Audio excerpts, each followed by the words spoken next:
Hi and welcome to this week's Life Lessons video. It's great to be back with everyone. This week we're talking about a very popular topic and a topic we get asked about for a lot of our followers, and that is comparing yourself to other people. So David, the question we've had in is, I can't stop comparing myself and my life with other people and other people's lives. It's like a drug addiction. Sometimes this comparing helps me feel good about myself, but actually most of the time I end up feeling really bad about myself and feeling like I'm not good enough. What can I do?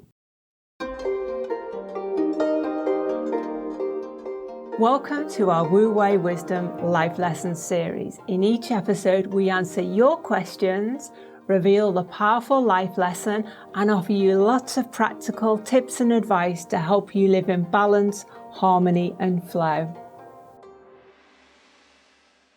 So, David, this comparing, I think it happens more and more often nowadays. We're always reading about in the news this idea of social media. It's almost feeding this comparisonitis habit where we're constantly looking at other people, what they look like, their lifestyles, what they're wearing, what they're driving, what jobs they've got, how much money they've got. And it's almost like an endless system, which is completely unhealthy for us. So what exactly is going on when we do this comparing? Okay.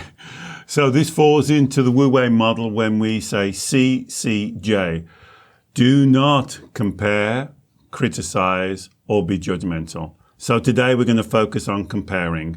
So I feel this coming on. I'm going to be saying this a lot today. Stop it. You have to stop it. I think the questioner said it's like a drug. She's right. It is like you're addicted to it.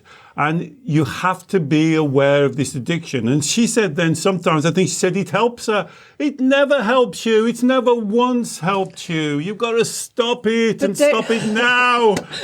But when, sometimes when you compare, you think, I'm not doing so badly, or, actually I'm doing better than my peers, and doesn't that make you feel a bit better? No, because it's like a drug. You're chasing the dragon. You're looking, there'll be somebody else. Guess what? You'll be doing better than that one. And then you'll see someone else who's doing a little bit better, got a better car, a better house, a bit slimmer, a bit taller, a better job, more money. And you're on the carousel. You're going round and around like a hamster's wheel would be better in this case.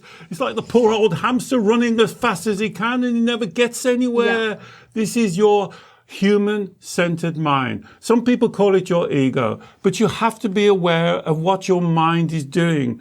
Remember, we've said on many, many videos, your human-centered mind is not trying to make you be happy and peaceful and joyous. It wants you to be safe and protected, and it comes up with this fantastic scheme. And the scheme is, if I was just a little bit better than other people, if I was just the cream on the top of the milk, wouldn't that be a good idea? So if I got the best job, if I got the best car, if I got the best house, if I was slim, if I was eating right, if I was doing this, and then it starts to say, oh, well, look at that person. They're doing better than me. You must do better. And you're back on the hamster's wheel. And this is why the word chasing the dragon, everybody's chasing that first hit of the drug. You're chasing the dragon. And listen to this, this never works, don't you? You know it. So why do you keep doing it?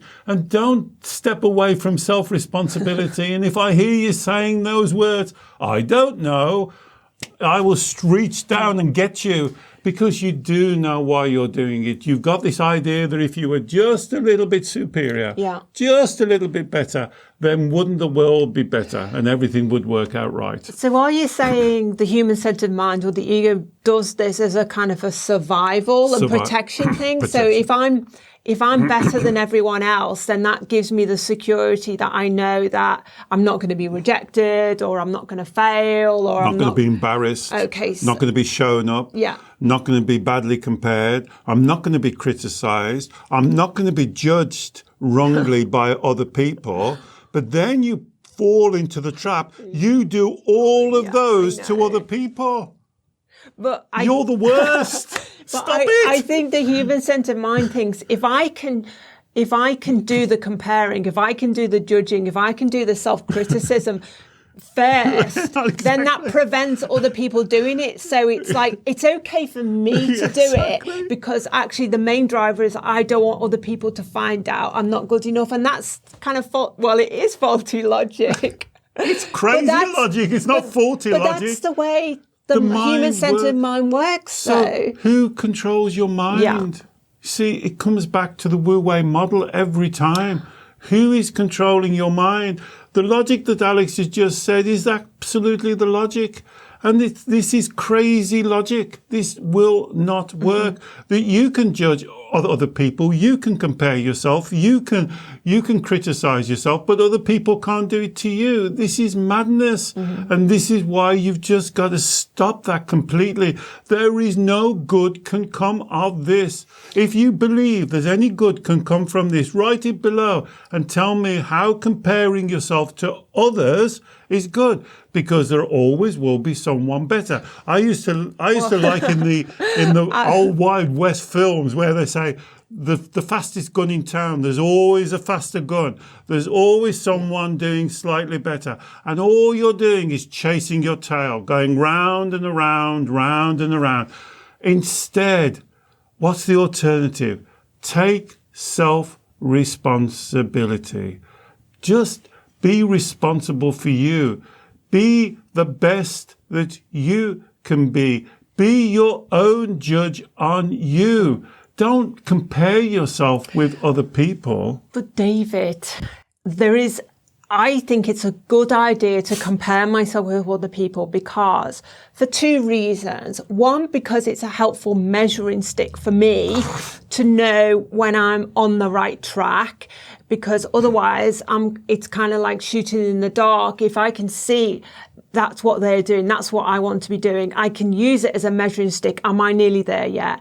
And the other thing is, I think it's good because it's like a positive motivator. When I see other people doing better than me in whatever aspect of their life, I think it motivates me. What happens when people say that? Because I know we hear that a lot as a justification. So let's do the first one first. I think it's a good idea. Because it's a measuring stick. How can you say take self-responsibility. The trouble with a measuring stick, it becomes a whip, and it whips you with it because you can never reach it. You see, you're setting yourself targets, and every time you reach one target, remember I've said on other videos, it's like that high jump, when you see them jumping, you lift it up higher until you fail, and then you blame yourself for failing. So it's not a measuring stick at all. It's a whip. It's a beating stick to beat you with. And that's what you do. You beat yourself with. Because how can you judge yourself against someone else? How do you, what's that saying, walk in their shoes? How do you know what's going on in their life? Yes, they might be good at something, but you might be better at something else. The concept of comparing yourself to someone else, another unique human being. It's like, that saying, which is true. Every snowflake is unique. There's no one else like you in the whole universe. It's like snowflakes coming down and comparing themselves. Oh, I'm better than you. You're better than me. I'm going to lie. It's crazy. It's crazy thought. Why don't you honor your uniqueness? Why are you trying to be like someone else? You know what happens when you like someone else? You'll always be a copy. Yeah. Do you want to be a copy? Always following them. You're always following. When you see those fish and all the fish living off them, you'll just be living off someone else. Why don't you honor and respect and grasp your uniqueness? There is no one else like you in the whole of the cosmos, the whole of the universe. No one like you. What's wrong with that? And then why do you want to say, well, that's not good enough for me, I'm going to copy them? Stop it, for goodness sake. This is nonsense. Respect yourself, love yourself, honor yourself, follow your path. follow your intention, make your mistakes, learn from your mistakes, and develop your uniqueness. There is only one of you in the universe. Absolutely honor that, respect that part of you. What was the other one? Well, I just want to say on that as well that, I mean, everything you said there is incredibly powerful, David. And I think the other point to make on this copying other people or using other people as a point of reference is that, you know, they have the saying, don't compare your backstory or your B-roll with the kind of highlight show reel of someone else's life. Often when we're comparing ourselves with other people, whether we know them or don't know them, we're comparing with an illusion that person is presenting about how their life is. You don't know the nitty-gritty of what's going on in their life. You know, you don't see that. So it's like you're wanting your life to be like the highlights of someone else's life, which is probably an illusion anyway. So I've never heard that. That's quite good. So what's the saying? Don't compare your B-roll, your kind of like the nitty-gritty internal backstory of your life, the B-roll, compared to the show reel, the best bits of someone else's life as they're presenting it. It's a nonsense. Well, it is, because when you see somebody on television, I mean, they all the outtakes and all the things they've made mistakes on, you don't see all that stuff. Yeah. And to compare yourself, as Alex said, I've never heard that. That's really good. Yeah. But it doesn't, if you think about it, just sit and think about it, it just doesn't make any sense. It on any level, it just doesn't make any sense. For me, it's a really spiritual misunderstanding, because what is it? Do you want to be a copy of someone else? That means that you believe that their standards, their morals, their way of life is better than yours, and you've got to follow them. This is nonsense. Why don't you take responsibility for you? Why don't you follow your beliefs, your standards, your morals, and follow your life? So the other point then was using other people's achievements, I guess, and successes as something to positively motivate you. Well, again, it doesn't make crazy, because you know, some people are good at climbing mountains, some people are good at writing song lyrics, some people are good at art, some people are good at being a parent, some people, you know. Who are you going to compare? And as Alex says, how do you know what you're comparing? It's like you're going into a dark hole for me. That's how I see it. It's like, well, let's go into this dark hole here where we don't know where it's going to end, but we've got to follow this person. I mean, if you're following somebody, make sure they know where they're going. How do you know where they know where they're going? Why don't you take responsibility?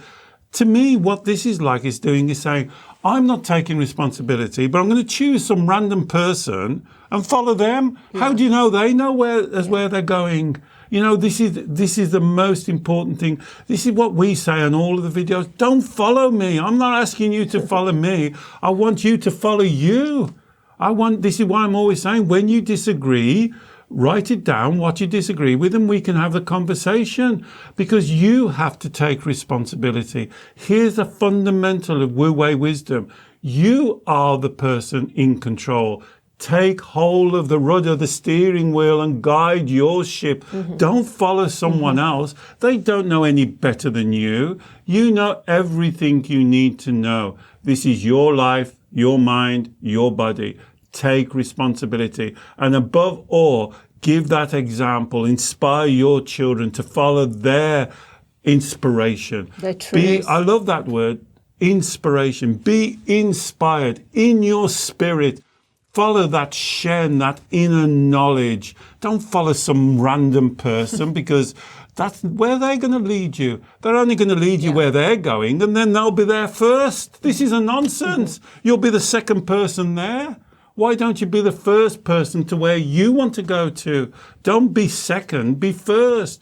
Be authentic, be original. The original is always better than a copy, isn't it? If you could buy an original artwork or a copy artwork, which would you buy? Come on now. Would you buy the copy? You'd buy the original. True. You are the original. Just believe in yourself. This is a nonsense about following somebody else. This is your mind playing tricks with you, and you're not taking responsibility, and you're making up excuses, and you're taking what you think is the easier way. Can I tell you, this is not the easier way. This is the hardest way. Yeah. This is the way down a thorny road to destruction. This will not work.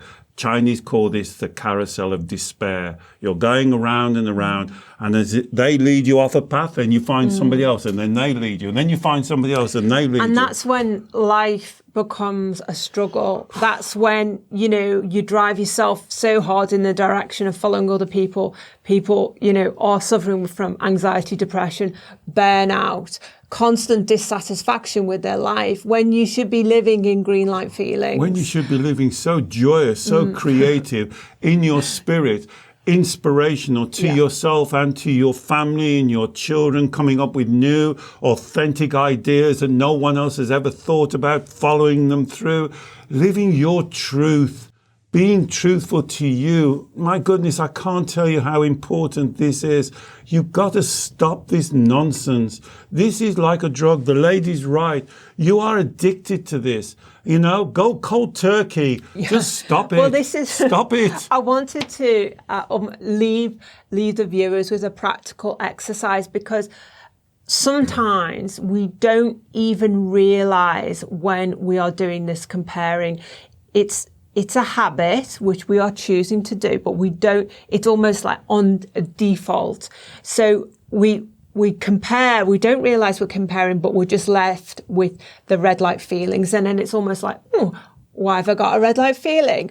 Oh, well, that was because, 5 minutes ago, I've just been on Instagram scrolling through people's lifestyle pictures, but you don't almost tie up where that red light feeling, that lingering red light feeling of not being good enough, disappointment, dissatisfaction, whatever, where that's come from. It's come from the habit of comparing that you've just done 5 minutes ago, or opened the magazine, or thought about whatever someone else is doing with their life.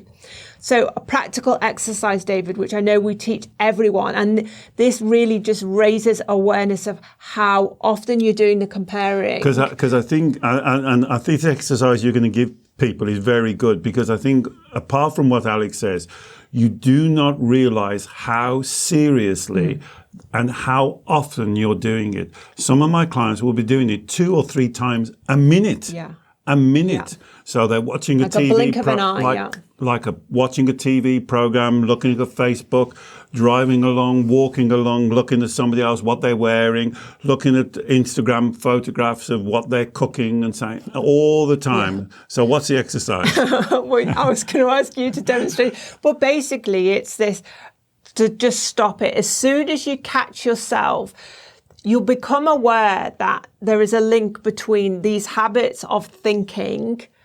Look at what they're eating, look at what they're wearing, look at where they're going on holiday, look at what they're doing in their career, look at what they're driving, and the red light feeling. And it's to become aware and draw closer the link between the two. So the thought and based on the action, the thought of what you're thinking, the self-talk, and then the resulting red light feeling. And if you can become more and more aware, join the two up and realize the strength of the relationship, that awareness allows you then to begin to stop it. So as soon as it happens, as soon as you get the thought, you just say, stop it. No, I'm not doing this. Exactly. And the thing is, Alex said a few moments ago, you don't realize you're doing it. I'm going to disagree with Alex.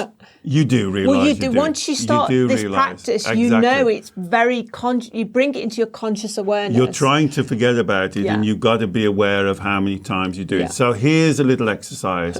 When you finish watching this video, for the next hour, just count how many times, well, not even the next hour, the next 10 minutes. Notice during your normal life how many times you compare yourself, or what you're doing, or your life, or the way you look, or what you're cooking, or where you live, or your next door neighbor, or your children, or your partner, your or career, anybody, your career. That's right. The way your hair is, the clothes you're wearing, your wardrobe, your bedroom, the way your house looks, how tidy it is, and watch how many times you compare. and you'll be amazed how much. And then I laugh when people say, oh yeah, but what you're telling me, David, to take control and take responsibility, I haven't got time for that. That's so much like hard work. And I said, but you've got time to do all of this. You've got time to worry. You've got time to fret. You've got time to go on the carousel. Stop it. And people laugh and say, oh, I love it when you say that, David. I really mean it. Stop it. Go cold turkey. Yeah. Just refuse for 1 to compare hour and just see what your life changes and see how much time you've got. Yeah. So, I mean, you can build this up as an exercise. Try it for half an hour, an hour, half a day, a whole day, a whole week. And you're as you become more aware of how often you do it and learn to stop it, then that then becomes the new habit. Absolutely. And you'll know there'll be certain situations that you might put yourself in, which would normally be more kind of trigger situations. And then the new habit you can implement in those trigger situations, whether that's, in going out with friends, comparing yourself with them in a situation where you have to present yourself in a certain way and you're comparing your abilities with other people. So it's almost like you're building up the muscle of this new habit of stopping it and self-referring. So Alex has used the word there several times, and I want to just give you the teaching as on the word habit, because a lot of my clients will use the word habit for not taking responsibility. Yeah. Can I just tell you, a habit is your choice, and all you've done is put it on default. So you're just making the same choice all the time without thinking about it. It's still your choice. Take responsibility. Take responsibility now. Ban the word habit for a couple of days and just say, I am choosing to compare myself with this picture, and just change the wording. And that brings it and does all the stuff that Alex says, because you have to change this muscle memory, this way of thinking. I call it cold turkey. Go cold turkey. Just stop it. Just stop all the nonsense. You can do it. Just stop it. I believe in you. I know you can do this. Do you want to do it? Do you want to take responsibility for your life? Do you want to inspire yourself and your family and your friends? Do you want to take that responsibility? That's the question. So answer that question for yourself and stop it now. Mm-hmm. And I guess, David, the life lesson here really is this is your life, absolutely, your journey. You've only got one life. You might as well make the most of it. Why would you want to waste it on comparing or modeling yourself on somebody else? And why would you want someone else in the driving seat? Yeah. Why do you want to be a backseat driver following someone else? Take control of your life. And that's the life lesson. You will make mistakes. You won't get it right. But nobody does. The guy you're following, the person you're following, you think they're going to get it right all the time? No, of course they won't. You know this. You know this is nonsense. Stop the nonsense. Great. Thank you, David. So if you can relate to anything we've discussed in today's video, if you've tried some of the tips and techniques we've suggested, let us know how you're getting on. Post your comments, questions and observations below. You know we're always very happy to hear from you. If you want to work one-to-one with David in his video call sessions to help you with anything we've discussed today, I will also put a link below so you can learn more about David's sessions. If you've enjoyed the video, don't forget to subscribe to our YouTube channel. We produce new videos every week to support and inspire you to find your flow. So we look forward to seeing you very soon. Take care. Bye-bye.